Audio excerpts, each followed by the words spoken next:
It always comes to this.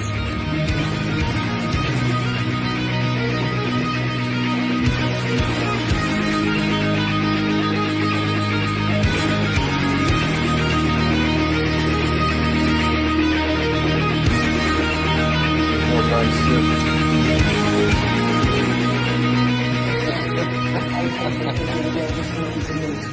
Hello there guys, back again to do another tattoo progress update. My last video on the channel probably would have been my year-end 2023 wrap-up. This will probably be airing in February, but this is actually the last video I'm making in 2023, and probably that also includes Remy Reacts. I haven't made any Remy Reacts in a while, so there'll probably be a noticeable discrepancy in the timeline again, as my wife and I haven't been into the shop to make any videos in a little while. We actually both got sick over the break. I did have one tattoo session. I'll get into that though, just a bit here. So I was going to make this video, for example, 2 or 3 days ago, and we would have made several Remy Reacts, but I barely had a voice to speak with for a little while. And even though I didn't feel that banged up, I didn't really want to put my my viewers through that. I know I don't care that much about my video quality all the time, but I thought that was probably pushing it. So I decided that I would wait till I could at least talk a little bit before. Sorry, just fussing with the camera today. Before making any more videos. As much as I don't like being behind on these, I would prefer to at least have a voice for them. So, obviously I had my hair cut. I finally have some type of hair now. The whole time my hair was growing out, I was hiding in hats. I hate the growing stage. I say all the time, I wish I could just be bald and then have hair and then, you know, flip back and forth, because I do like being bald. I also like having hair sometimes, so I hate the in-between, and it's something like 7 weeks of growth, and you end up with something like this, which maybe just a little bit longer than this might be ideal. I don't know how long I want to grow my hair out this time. I always say that, and I always end up with the same fucking haircut, which I've been told is, you know, well, some people like it and some people don't. I'm not going to get too much into that. That seems to be the internet anyway. You never ever hear these things in person. Quick side note on that. I got some lovely new bat hangers here. I'm sure those will trigger some fragile people out there. I know bats mean feminine, so we can't have that on a guy. But here they are. I'm going to be wearing these suckers a lot. I like them a lot, so a little Christmas gift to myself, actually. I don't buy myself much, but bought these for 30 bucks on Amazon, if you must know. So, I know, bats. Can't have bats. Can have a couple thousand hours of tattoos, but bats are the fucking line. Anyway, alright, so, I had another session with Rick. We were planning on doing the backside here, but that didn't end up happening. I think he strolled in here and he had all these grand plans, and you know, Rick's a great talker and he always wants to get a lot done, but I think as much as he hates Christmas, he's been having a lot of fun over Christmas break, and didn't really want to do too much work, so he went with something a little easier. I think he looked at the back side of this and seen that it needs a lot of work, and yes, my elbow is still healing from, or at least it's holding on to some flakiness from a session a few weeks back. Again, my elbows have been tattooed I don't even know how many times, and they're just dry as sin, so they take a while to peel. Anyway, I think he's seen the state of this back side of my arm, and he was just like, yeah, let's do the other side today, bro. So he made some story about it being too close to healing, but I mean, we were right next to this anyway. By the way, this is fully healed now, and came out really, really good. You can see we have the same value happening here all the way through the sleeve. It's really looking connected now. At least the outside. The inside still looks like dog shit. But we'll hopefully be ironing that out over the next 65, 80 sessions. Realistically, it's going to be a labor of love, and I'm here for it. Anyway, what we did do, if I can show it, where the hell is it? Here it is. There you go. We did the second pass on the color in here, and we also did all that black again, so that's probably the third or fourth time. And not because it needed to be done, by the way. I think Rick is a masochist of some kind, and I am his willing participant. At some points when he's redoing the black on sections like this, I'll look at him and I'll be like, you know, Rick, that ain't going to get any blacker. And he's like, oh, yeah, you know, we get it this time. It's like, it can only be, like, black on black can get to a level, and then it's like, it doesn't really get any darker than that. So we're kind of wasting time, and it gets a little bit interesting sometimes between he and I, because now it's like, this black has all been done many, many times, and there are some spots that could be touched up, but we don't really need to redo it every time. For example, if we hit this again, I don't think we need to do the black again. We just need to do the color. Maybe touch up a little bit of the black, but like, we waste a lot of time on the black, and this is what we did on the torso as well. It's part of why I've enjoyed working with Terry more than Rick for this, and so many people will say things like, oh, well, you're lucky you're working with like these amazing artists. It's like, yes, technically, I'm working with some talented people. Terry has been great because he's just more or less done as he's been asked. Because Rick and I figured this shit out, and we already know how this works. And so when Rick does things like that, and we're just losing time, it's really annoying. With that said, I've talked to other artists here at the shop, and they've been able to do this same technique. It's really just doing all the work at the same time. It's nothing special. There's really no secret to it. Say if you're going to do some black somewhere, do the white with it. If you're going to do some black somewhere, do the color with it. Everything heals, and you end up with something like that. Even on one pass, these thorns don't look any different. That's because we did the black and the white together. The thorns were only done once. I want to stress that, because I've had so many people who don't fucking pay attention, and I get so tired of repeating myself to these assholes.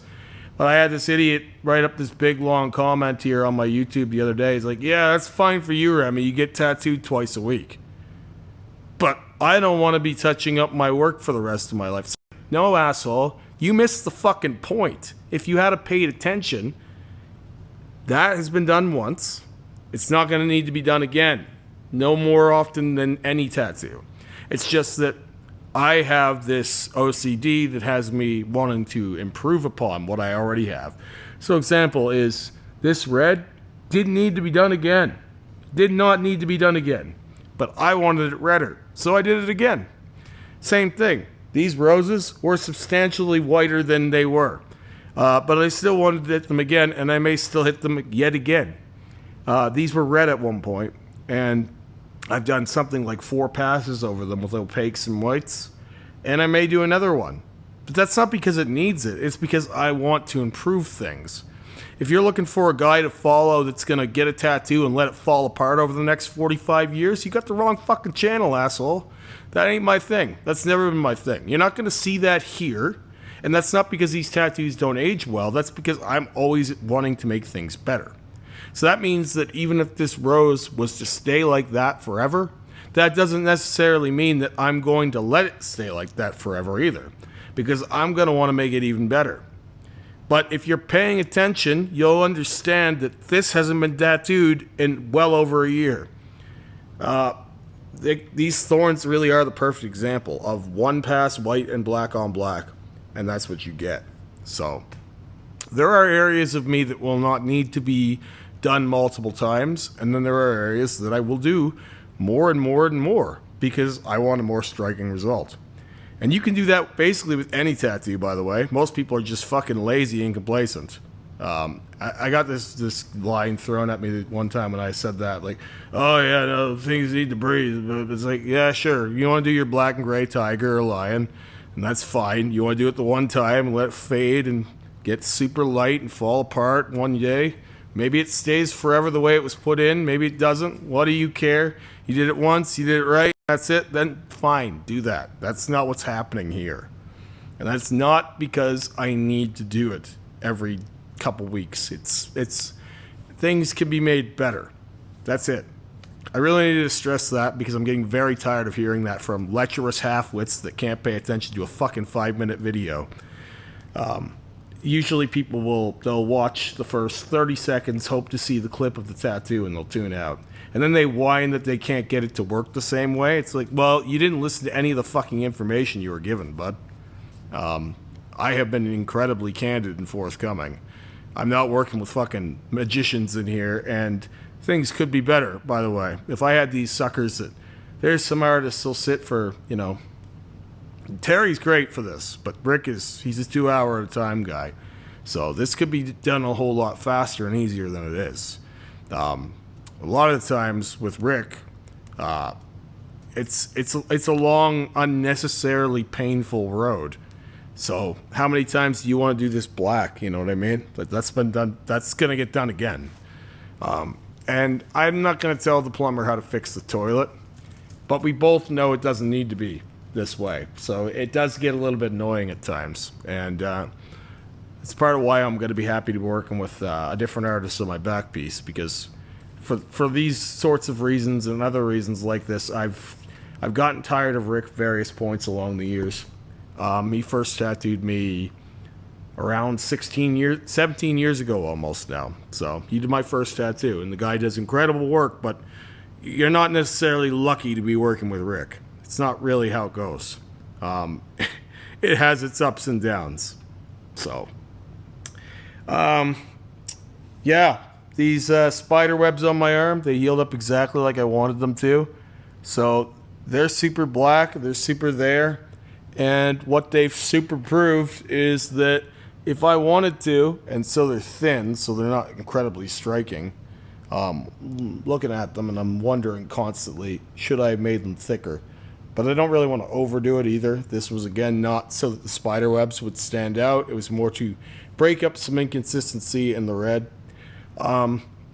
What this has proven, though, is the point that I guess I've already proven this, but for a lot of people who don't pay attention, you can black over things that have been covered after blackout.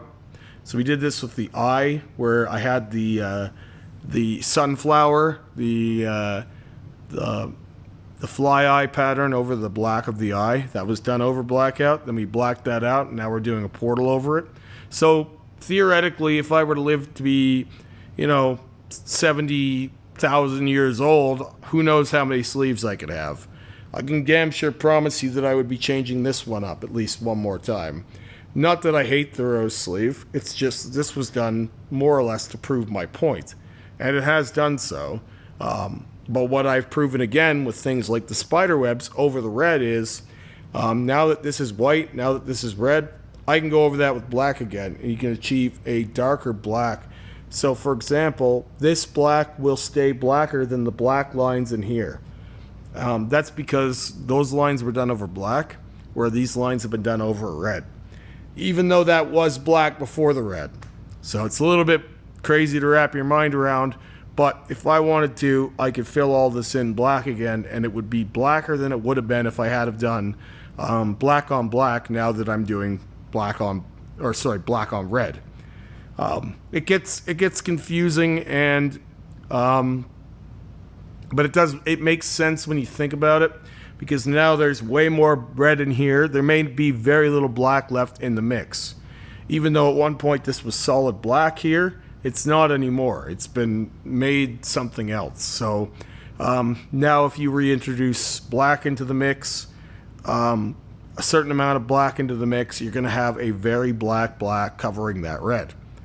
And at no point does it seem to muddy up the works. Like I have some color on black that's a little muddier than others. So this is probably the most striking I've got.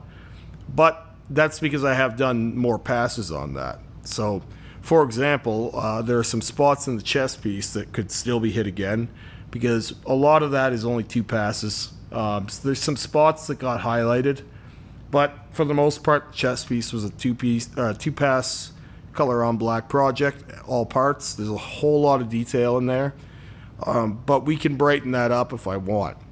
Also, part of what Rick and I have been doing is specifically using a more muted color palette. So there are some spots that are, as you can see, incredibly striking in there, and that's not done by accident.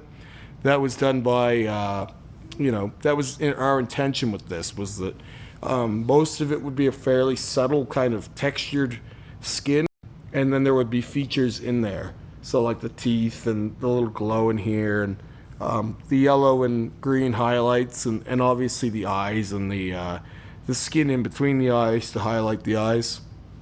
All of that stuff was done with a punchier color palette, and the skin of the monster itself was done with a more subtle, sort of muted color palette. So some of that is done by design, by the way.